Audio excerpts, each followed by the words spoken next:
Welcome, aloha. Yesterday we were up the volcano and I had a discussion with the folks from Puna Green Tree, some growers who live up over 2,000 feet. Um, and we were talking about high elevation fruit crops in Hawaii. And this is kind of an interesting bit because uh, Hawaii is the most unusual climate in the United States of America, that's for sure. We have some very different climatic situations here. And we'll use Sunset's division. Sunset divides this island into three places. There is the Hawaii Zone 2, which is shoreline up to about 2,000 feet. There's Hawaii Zone 1, which is 2,000 feet up to around 5,000 feet. And then above 5,000 feet, they don't name it, but that is where you begin to see frost occurring.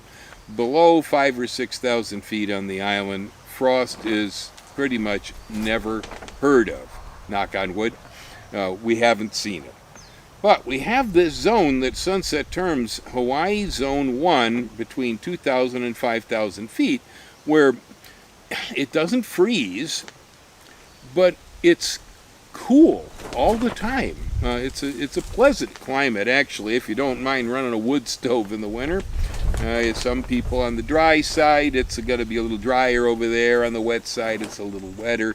And so the rainfall varies in that zone. But I'd like to focus on the town of Volcano, which is where we shot video yesterday. There's quite a few people that live up there. Town of Volcano is right on the doorway of Volcanoes National Park, so it's a popular tourist destination. We have lots of year-round homes, vacation rentals, and so on. So there's an awful lot of people that are living up there and growing stuff. A quick drive through the area, a person will notice the most beautiful hydrangeas, extraordinary begonias, azaleas, Japanese maples, and even conifers. Japanese conifers like cryptomeria and such will grow up there. So they have some wonderful, wonderful plants and things that people maybe have trouble with growing other areas, but it is an unusual spot because if you live down the island, which is where most of us live, is below, say, 2,000 feet. It's really the highest population concentration, but there's a significant portion of people that live up to and a little over 4,000 feet on the island. And what we can do down here is really rather different than what they can do up there. And so every situation has its advantages. And so crops that I can't even think of raising down here, folks up in Volcano can have. I mean, for instance, low chill fruit trees, the temperate varieties that most of you will think of if you live in the mainland, things like apples, things like plums, peaches, nectarines. These are all possible in the climate up around Volcano. I'm below 2,000 feet here on my property. We're at 1,600, and so I'm like at the top of Hawaii Zone 2 and not quite in Hawaii 1. So I am speaking out of my hat here just a little bit, although I consider my experiences in the San Francisco Bay Area of California to be valid here, because when I used to come back and forth and visit here on the island, I used to notice that the weather in Volcano was almost always very, very similar in high and low temperatures and such to the weather in Fremont, California around the bay. It gets a little warmer in Fremont at times in the summer, but otherwise these are very close climates. And so I believe that most of what we could do in the town of Fremont is probably also possible in the town of Volcano at 4,000 feet. Just to start to run off a list of plants that I am quite certain will do well for you up there. Blackberries, for sure. I've seen them at 5 and even almost 6,000 feet up on Mauna Loa. And so the blackberry is certainly an outstanding fruit crop. Another one that would be possible, and I haven't experienced, would be the raspberry. Okay, now all of these are berries and they're quick, so within 2 years' time of planting, you can expect to get something out of it. In less than 2 years' time, the strawberry is certainly an excellent crop at almost any elevation on this island. And so, looking at berries, strawberries, blackberries, raspberries, and whoa, blueberries? Yes, blueberries. Blueberries will grow here at 1,600 feet on my property. They will do even better as you rise up the mountain here because you get more chilling, and chilling is definitely the problem in Hawaii when it comes to a lot of fruit crops. I mean, even the chirimoya, which is an annona, requires chilling, and so I find it difficult to raise here at 1,600 feet. The plant is not a tropical, it is a subtropical fruit, but it requires a short period of temperatures below 42 in order to flower, and so I will periodically totally miss flowering on my tree because it never reaches that temperature here in Mountain View. And so chirimoya is something to consider as you start to rise up the mountain here. So we got strawberries, raspberries, blackberries, blueberries. I've added the chirimoya in there, and since I'm talking about annona, which is the group that the chirimoya belongs to, as well as atamoyas, soursops, and so on, the pawpaw, which is a mainland North American annona, one of the few native to North America. The pawpaw raised really well for me in the California Bay Area. We had enough chilling around Fremont at around 400 hours or so, but I have seen it when there was less than 200. I've seen the plant fruit, and so I would definitely consider raising the pawpaw if I was living in high elevation Hawaii. I happen to have some seedlings in the nursery, by the way. Some of the few pawpaw trees actually on the entire island at the moment. And as we start to look at, more well-known types of tree fruits, if you're in a drier area of high elevation here in Hawaii, I would say that the pomegranate is an outstanding idea, and I would definitely have a look at this. It'll grow even further down here. People try to raise the pomegranate in a lot of places on this island, but our biggest problem is rainfall. The pomegranates will explode when they get too much water as they're ripening. And so if you're, let's say, in Kau and you're in one of the drier areas at higher elevation, like maybe you live in Upper Hove, or maybe on the drier side of the town of Volcano, because you got rainforest down one side and the Kau Desert on the other side of town there. And so if you're in the drier areas up around Volcano, I would definitely consider looking at pomegranate. A crop that did very well for me in the Bay Area of California, and I don't see very much over here, and that's the Feijoa, the pineapple guava. That's a plant that definitely will tolerate the cooler weather and will grow higher up the mountains here. Then we can take a look at things like apples, at pears, at plums, at peaches, and nectarines. Now, in any case, you're going to be using low chill varieties. And so if you're not familiar with this idea, chilling in fruit trees means the amount of time of consistent cold weather in the winter that the plant receives. And so most apples and other deciduous fruit are going to require at least 200 hours of temperatures that are below 42 to 40 degrees. There's two chilling scales, so this gets really confusing. Depends on which scale you're reading. So if you're, a number cruncher, chilling can drive you insane.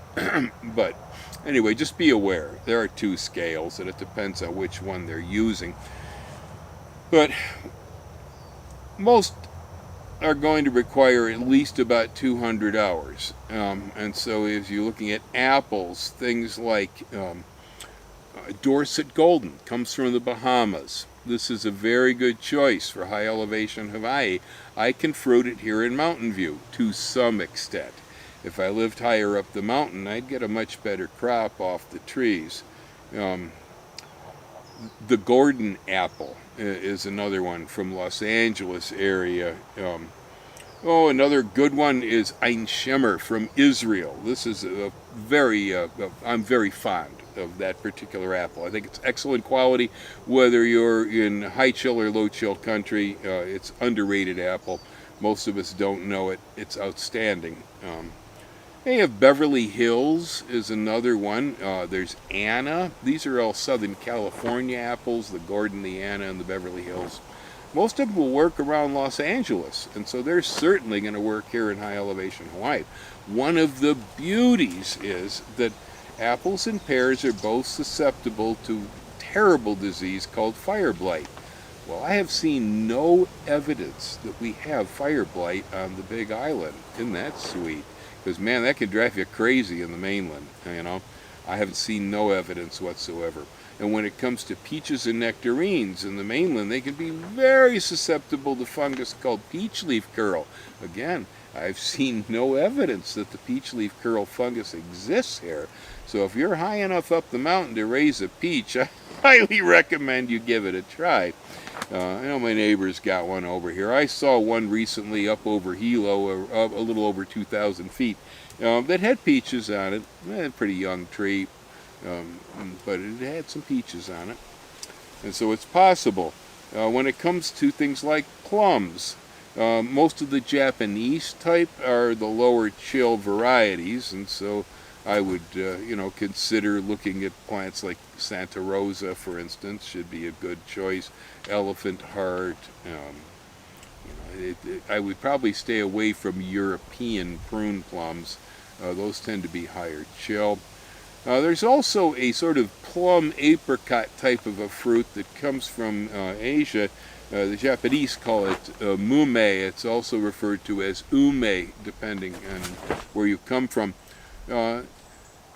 That's the fruit that lihimoi is made from. If you live here in Hawaii, you all know what lihimoi is. In Mexico, it is a salt plum. You have this dried salted plums. Here we like to take lihimoi, grind it up, and put it around the rim of a margarita or something like that. Anyway, that's made from the mume, and the mume is a low-chill relative in the prunus group. That's definitely worth considering. I understand that there are people even down below 2,000 feet here who have done okay with mume. Another one of my great loves, and I am insisting on trying to raise it right here, and that is the Japanese persimmon. I became familiar with fuyu persimmons when I lived in California, and I just simply don't want to live without them. And so I've planted 2 different varieties of the fuyu here in Mountain View. The trees appear kind of susceptible to both a Chinese rose beetle, which will chew the leaves all up, and a bagworm. Now the bagworm, that's going to require spinosad or some other type of bacteria, maybe BT, to control on these trees. But the Chinese rose beetle is a little easier because you can use solar Christmas tree lights on the trees. As long as there's light for about 2 hours after dark, you're going to be able to chase that beetle away. It needs complete dark in order to come up and feed comfortably. So you can scare them away with a solar Christmas tree light, which absolutely come on sale at 75% off the day after Christmas.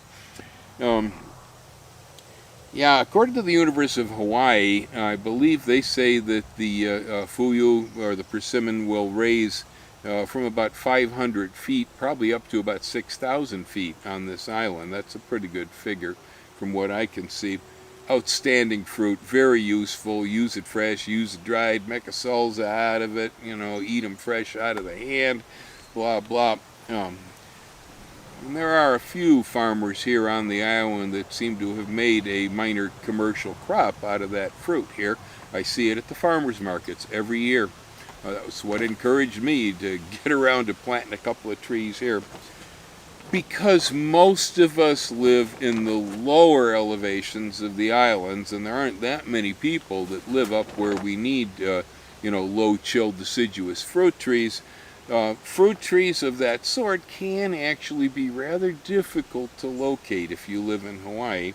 Now, it's possible to have them shipped in, and there are a number of different good sources in the western mainland. One Green World, for instance, does a lot of interesting deciduous fruit, pawpaws in particular, and they will ship here, although the shipping is expensive. Locally, if you live on the east side of the Big Island, I would recommend Paradise Plants in Hilo. It's a local retail nursery, and they make orders from California bare root growers every year. In fact, the orders would be placed right around now. And so if you're interested in something special or you want to find out what you might be able to get, I would definitely contact them, find out what they're ordering this year, and I'd put my name on something because a lot of this stuff goes out of there fast. The only way I can ever get persimmons and low chill apples for my place is I gotta sign up on the list, and so they'll call me as soon as it shows up. It's only available for a short period because they're not in pots and so on. The season here lasts probably barely 3 or 4 weeks every year.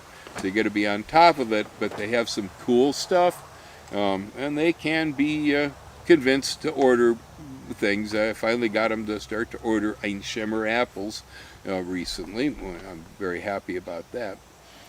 Yeah, and so that would be, I'd say, the number one source. Because now remember, a lot of fruit trees here in Hawaii, especially the tropical ones, will grow very well from seeds. You can take seeds out of a Rollinia and plant them, and they grow just fine. You take seeds out of an exotica papaya or a solo papaya, and it's going to grow just fine. You don't need to have grafted trees, in order to do this. But when it comes to temperate climate deciduous fruit trees, their breeding has been so intense and for so many years that the seeds do not reproduce true to type. Okay, and so it's okay if you're trying to plant a pear tree or an apple tree to take the seeds out of fruit and to plant the seeds as rootstock. If you intend to come on over and ask Bill, hey Bill, can I have a piece of your Dorset Golden? And I'll say, oh yeah, sure, when I'm pruning, and then you can make your own trees that way. I do this, but don't expect seed from an Asian pear or seed from an apple to come out to anything that even remotely resembles the fruit you got it from. In general, about 1 seed in 100 from an apple tree makes a fruit that is close to or comparable in quality to what the plant that the seed came from. So temperate climate plants are one category and tropical trees are another. And so then there is the word of mouth here on the island. Now I'm not saying that things here are special when it comes to garden gossip, but we do have a well-established coconut telegraph here, and so I hear information circling around and circling around. I hear a lot of stuff that is erroneous. It's just plain false. I don't know how it starts, but it gets started somewhere, and so one person passes it to another. And so whether it be the internet or whether it be word of mouth around here, you can hear a lot of BS when it comes to what will happen and what will not happen with fruit. I had been told repeatedly that at my 1,600-foot elevation, the jabuticaba trees, for instance, don't grow or don't fruit at 1,600 feet. Well, I dare to challenge that because the Mountain View gas station at about 1,500 feet has 2 fruiting jabuticaba trees right in the parking lot. And so I planted the trees here, and sure enough, they grow really well at 1,600 feet. In fact, they grow better here than they do down in Hilo. And I am familiar with jabuticaba trees that fruit in the town of Fremont around San Francisco Bay in California. Um, Ranger Dave had some good ones at Quarry Lakes Park over there in Fremont. And so I believe the coconut telegraph about jabuticaba not growing at high elevation here is a load of crud. It's not true, and I would definitely consider raising that plant up to the town of Volcano at 4,000 feet. I'm sure it will fruit there. The thing that happens as you start to rise up the island with some of these fruits is that they'll take a lot longer to develop. There are a series of different guavas that would also work at that elevation. Some of them are already weeds up there, like the strawberry guava. And of course seeds that come from high elevation trees will most likely be more successful from plants that had been growing in the higher reaches. Another thought is citrus. The biggest enemy of citrus is freezing temperatures. Well, Hawaii Zone 1 doesn't get any freezing weather, and so the town of Volcano, it's plenty cool up there. But it doesn't freeze. And so there's nothing up there that would kill a citrus tree. Now again, coconut telegraph, I'd been told that you can't raise sweet oranges here, say around Mountain View, that this is too high up the mountain. Well, I've proven that to be absolutely false.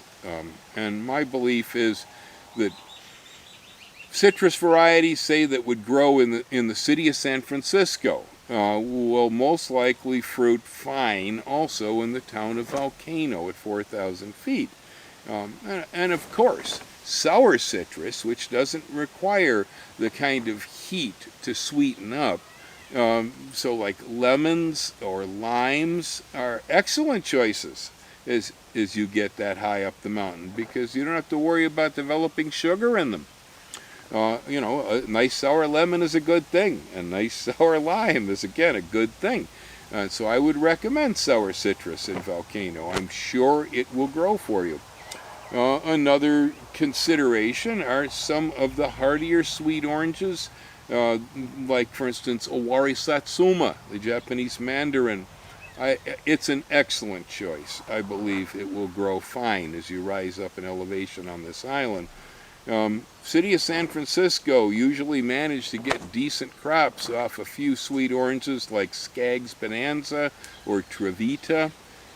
These, again, definitely worth consideration as you rise up the mountain here.